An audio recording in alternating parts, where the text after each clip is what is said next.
Hi there, I'm Jerry Foster. This is the southern edge of the Galero Mountains in southeastern Arizona, and it is some of the ruggedest and most unforgiving mountains in the state.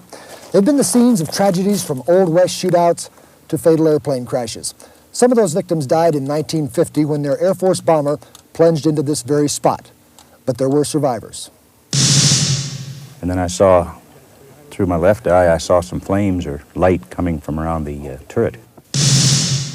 I heard the pilot, almost immediately, he said, this is it, bail out, bail out, bail out.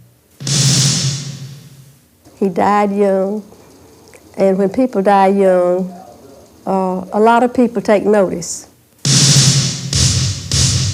That flight is not only part of Arizona's history, but American and military history as well. Tonight, we're going to tell you their story as the survivors remember the last flight of 46040.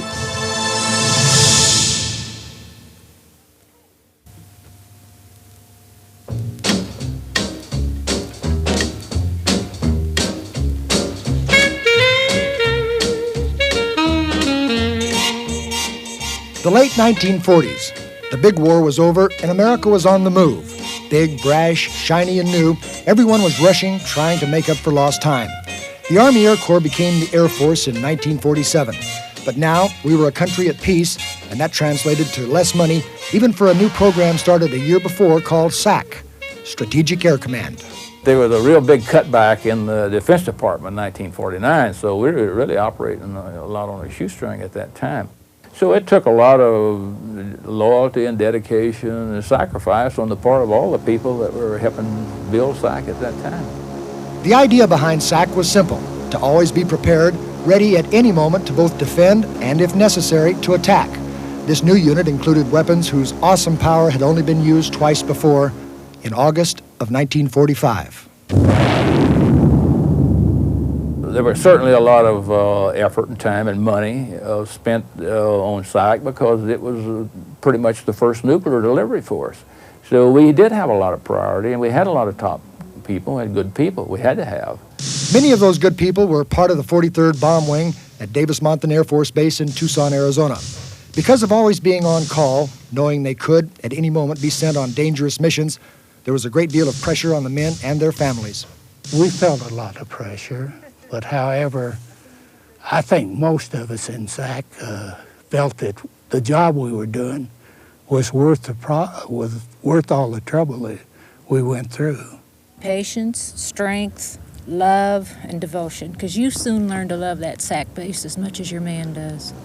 While many of the SAC men, still in their 20s, were World War II veterans, some were new to military and kids fresh out of high school. Kids like James T. Adcock, known to his family as T.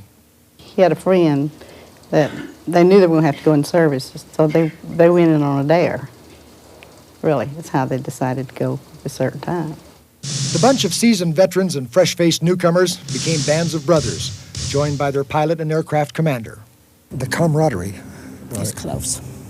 And this crew in particular, I don't know about some of the other crews. Each crew's different. But Dutch Lautenschläger, the pilot, maintained that his crew was going to be close, and it was close. I was responsible, of course, ultimately for the success or failure of the missions and the training of the crew, and so I had to feel that way and take that attitude to get the job done. To do their job, they needed to replace the old bombers left over from the war that were still in the Air Force fleet. The last propeller-driven bomber delivered to the United States Air Force was the Boeing B-50. But in 1949, the Superfortress really proved itself. A B-50 from Davis-Monthan Air Force Base flew around the world non-stop thanks to aerial refueling. B-50s would later see duty as tankers and as planes that launched the rocket experimental aircraft, the little ships that first broke the sound barrier. But as bombers, the B-50 had a bad reputation outside of SAC for high accident rates and not many survivors. See, we'd had these airplanes for nearly 2 years, and we didn't have a lot of problem with it at first until we started getting a lot of time on them. For the time and the place, there was an awful improvement over the B-29 as far as operations. But we were sort of testing them.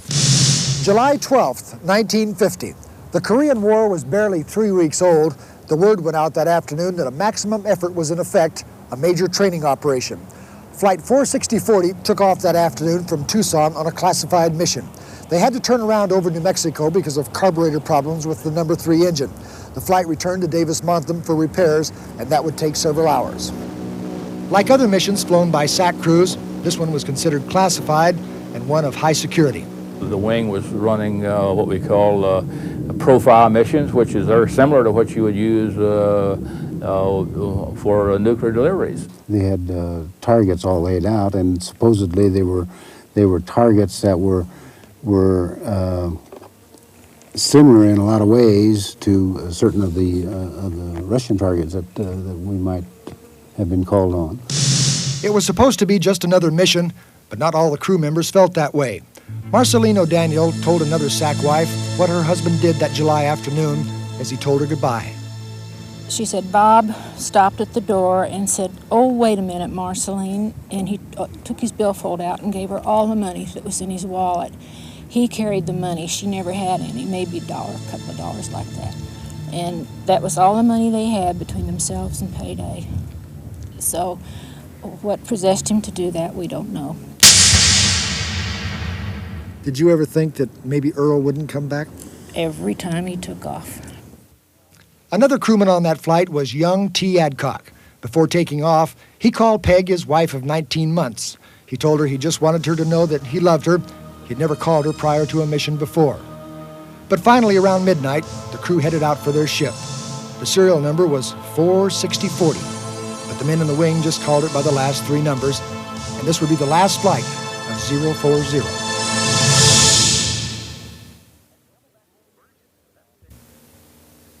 That particular day had been a long day. We had taken off, we'd flown I don't know how many hours, and we had to feather number 3, come back in, get maintenance, get it repaired. And when we finally got airborne again, just before midnight, we were pretty well wanting to get up to altitude, get leveled off, and relax. The crew roster that night listed the aircraft commander as Dutch Lautenschlager. Jerry McCarville served as co-pilot. Captain Al Toney sat in the bombardier's position, while the flight engineer was Sergeant Earl Hornbuckle. Also towards the front was Lieutenant Arthur Weisberg and Captain Patrick Montoya. In the back were 3 sergeants, Robert Jones, Robert O'Daniel, and Harold Martin, along with Corporal James T. Adcock. Lautenschlager pointed the nose of the B-50 toward the east, the mighty 3,600 horsepower engines lifting the big bomber up. It was now just after midnight, a new day shrouded in darkness, the 13th of July, 1950.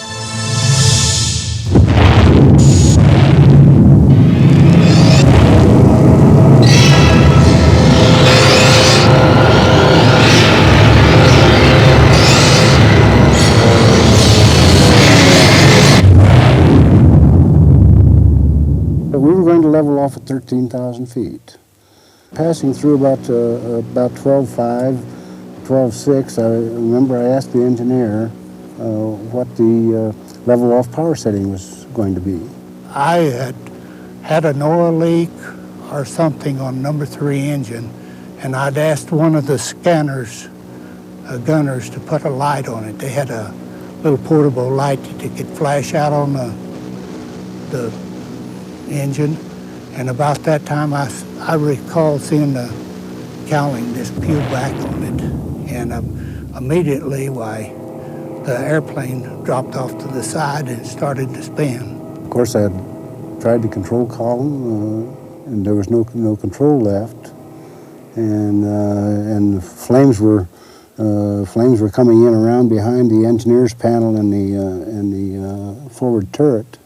As I recall, I said, bail out, bail out, bail out, this is it. I think that we probably owe our lives today to the fast execution of command of the aircraft commander, because immediately upon realizing that he no longer had control of the airplane, pushed the button to bail out, and also gave the voice signal over the intercom to bail out. I mean, it was that quick. And we figured about 30 seconds. It took all of us to get out that got out. Well, you must have been moving. Well, there wasn't any time to make any decisions. Just unfasten the gear and get to the exit. I think Tony, the bombardier, was just ahead of me. I was the last one out of the front. And, of course, I Had no idea what was happening in the back. The way the accident happened and the fact that that the airplane went into a semi-spin, I guess, due to the loss of a wing or loss of the power on that one side, I would imagine it would have been very difficult for those men to have gotten out, even if they'd had a little more time. In the darkness and the hurry and the airplane fluttering around and the forces involved and whatnot, that I just don't think that they were able to get up and get their chutes attached and get out in time before the airplane crashed. 040 ended its slow death spiral with a fiery crash in the Galero Mountains.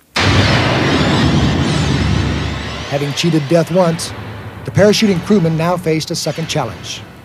Pulled my chute, felt my chute open, and looked down, and I was floating right into the 8,000 gallons of gasoline. So I started slipping away from it. And in so doing, I spilled some air out, collapsed some of the panels. So then I'm pulling on the cord to get the air back in the chute. I looked down and I realized that I was coming down in the crash site. And so I said, man, if I don't get this something done quickly, I'm going to come down in the fire.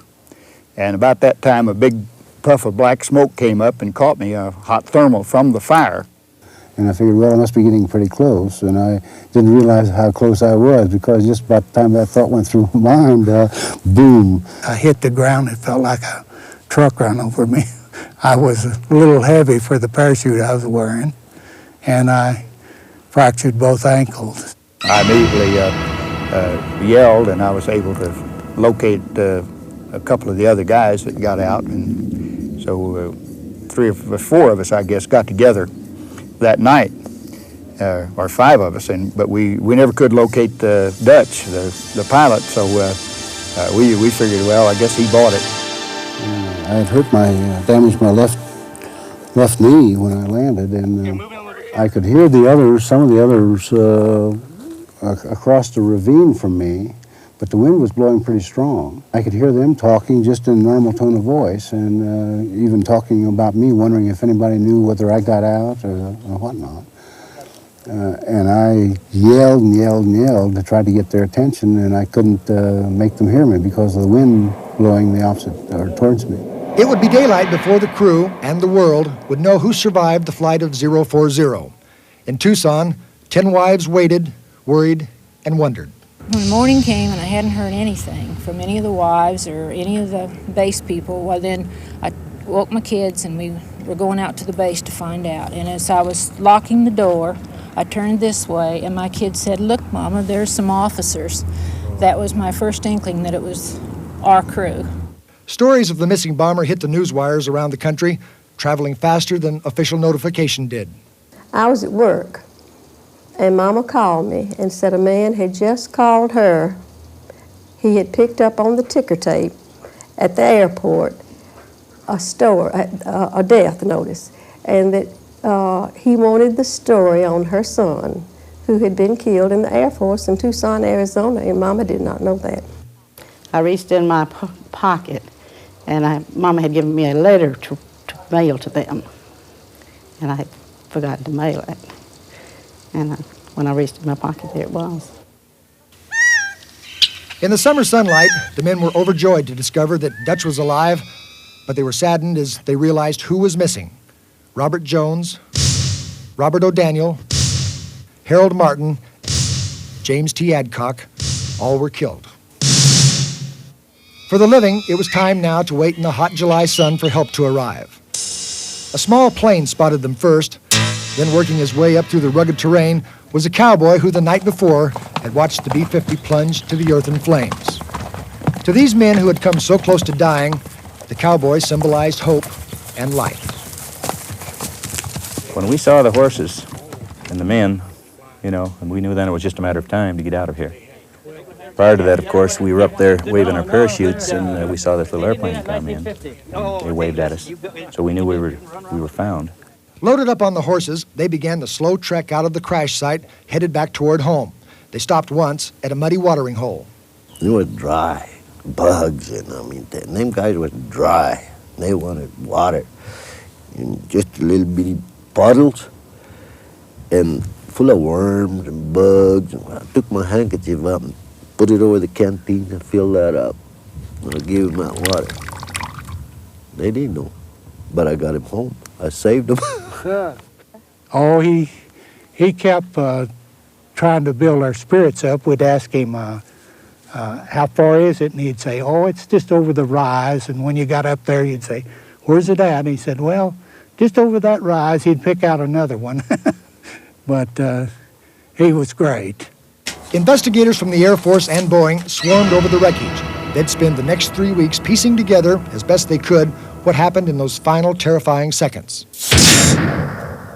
The engineers from Boeing and the prop company and a lot of other engineers surmised that when this blade came off, that probably the engine would come off in just a matter of a fraction of a second.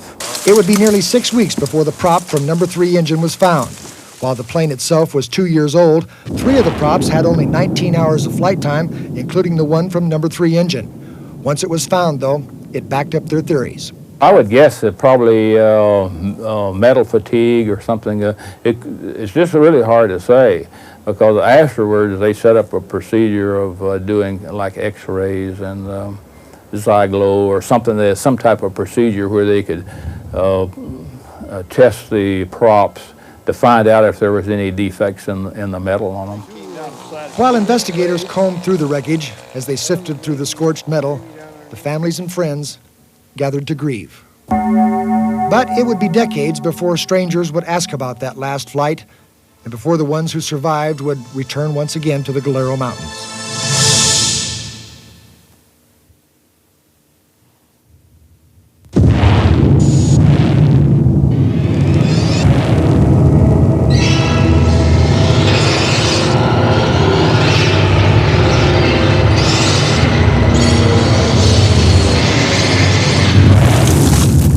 That's a bomb shackle. Is it? Yep. Yep, that's a bomb shackle.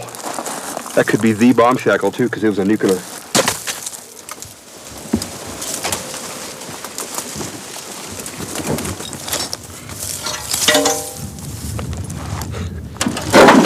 Nearly 40 years after the last flight of 040, a Mesa man is digging through the remains, excited by the bits and chunks of metal that he finds.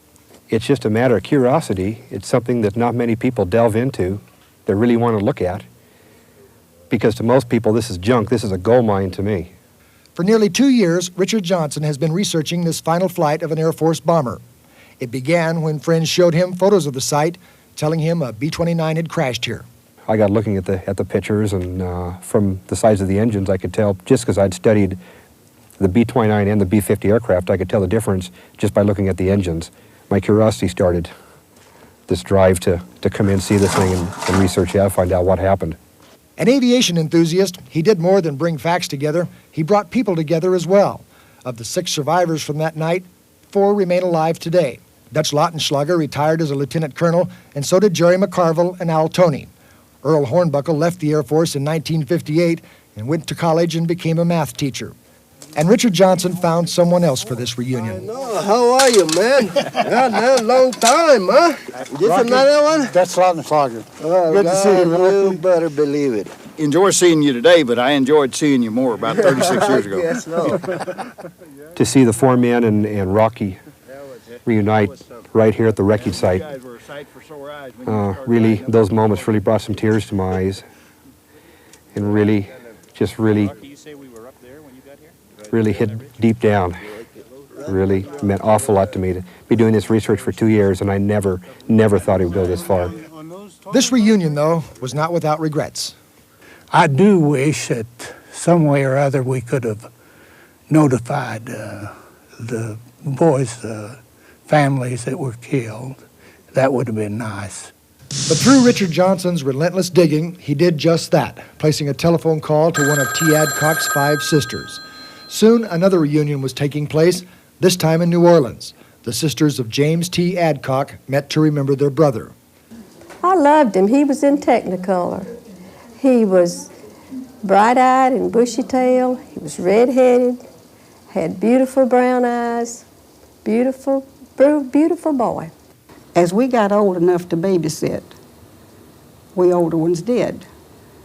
And to me, T was just my little boy. But in this tight-knit family, there were tears. I appreciate that somebody still cares. Mr. Johnson did a lot of work, and I appreciate that.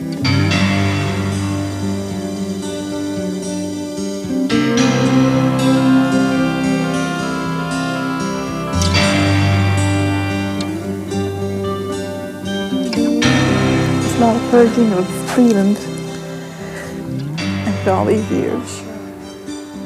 Because of Johnson's contact and later a meeting with Dutch, T's family finally learned details the Air Force had never told them. When he was killed, we didn't know very much. They didn't tell us anything much. Just as little, I guess, as they could get by with, because we did not know a lot about what happened to him. I guess the meeting that we had with Dutch the other night was really the first time that I had buried T. He was still very emotional over it.